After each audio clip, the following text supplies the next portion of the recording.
Good morning students, welcome to my NB classes. आज मैं आपको क्लास 8 का यूनिट 6 का सेक्शन सी पोएम का नाम है ऑथरशिप, जिसे रविन्द्रनाथ टैगोर ने लिखा है। तो उससे पहले आप मेरे इस चैनल को लाइक भी कर दें और सब्सक्राइब भी कर दें, ताकि आपको मेरे हर वीडियो का नोटिफिकेशंस मिल जाए। तो ये पोएम स्टार्ट करने से पहले मैं आपको इसका समरी एक्सप्लेन करने वाली हूँ और ये पोएम रीड करके सुनाने वाली हूँ, ताकि जिस स्टूडेंट के पास बुक नहीं है वो मेरी इस वीडियो की मदद से वो समझ भी पाए और अपने स्टडीज़ को आगे कैरी भी कर पाए। तो चलिए इसका स्टार्ट करती हूँ। मैं पोएम पहले आपको सुना देती हूँ। You say that father writes a lot of books, but what he writes I don't understand. He was reading to you all the evening, but could you really make out what he meant? What nice stories, mother, you can tell us. Why can't father write like that, I wonder? Did he never hear from his own mother stories of giants and fairies and princesses? Has he forgotten them all? Often, when he gets late for his bath, you have called to him 100 times. You wait and keep his dishes warm for him, but he goes on writing and forgets. Father always plays at making books. If ever I go to play in father's room, you come and call me. What a naughty child! If I make the slightest noise, you say, don't you see that father's at his work? What's the fun of always writing and writing? When I take up father's pen or pencil and write upon his book, just as he does A, B, C, D, E, F, G, H, I. Why do you get cross with me then, mother? You never say a word when father writes.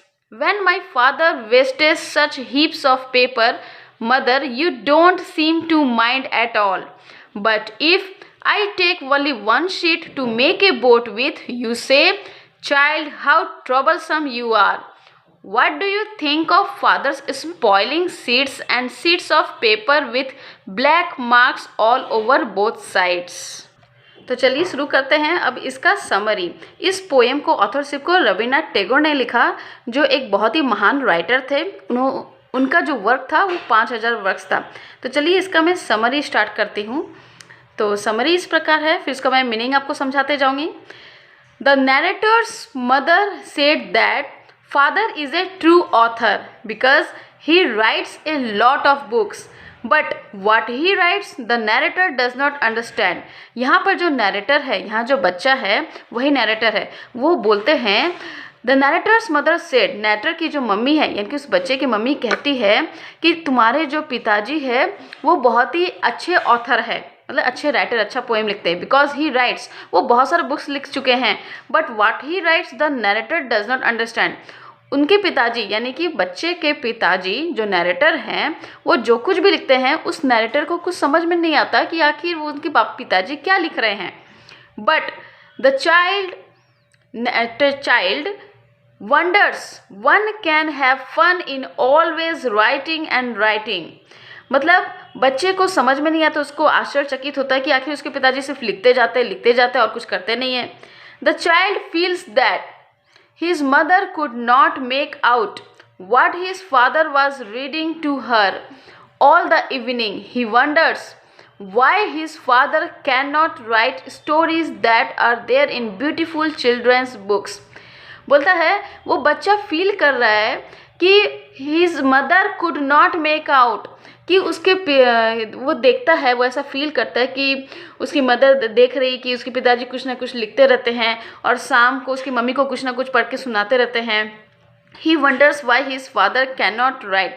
उस बच्चे को आश्चर्य लगता है कि उसके पिताजी दूसरा स्टोरी क्यों नहीं लिखते हैं जो कि बच्चे लोग के बुक्स में पाया जाता है। The child wonders whether his father never heard from his own mother fairy tales or folk tales।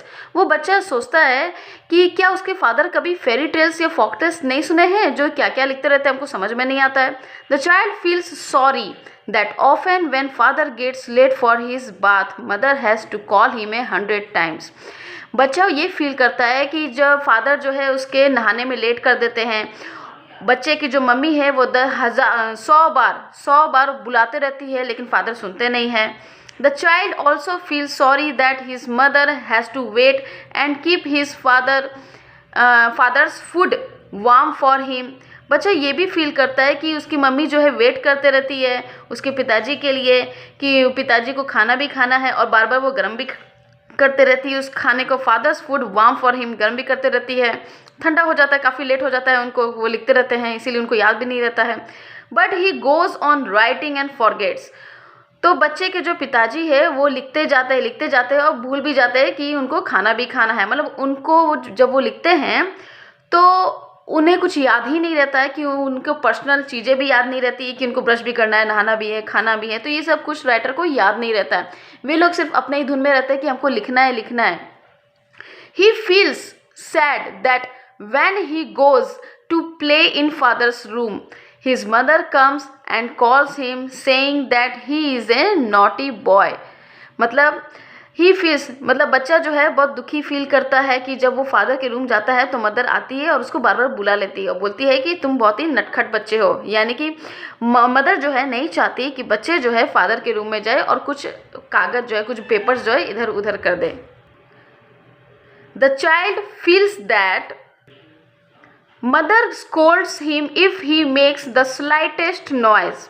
The child rues that when he takes up his father's pen or pencil and write upon his book, his mother gets angry with him। The child wonders why mother does not mind when his father wastes such heaps of paper।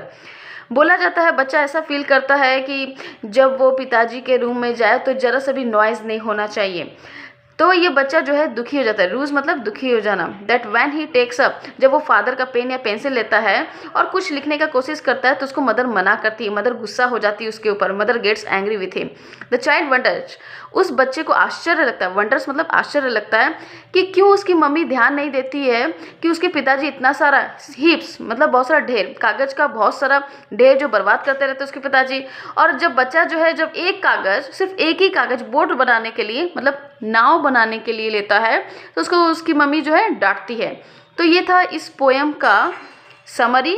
तो मैं अपने next video में इस poem का, authorship poem का आपको question से explain करने वाली हूँ।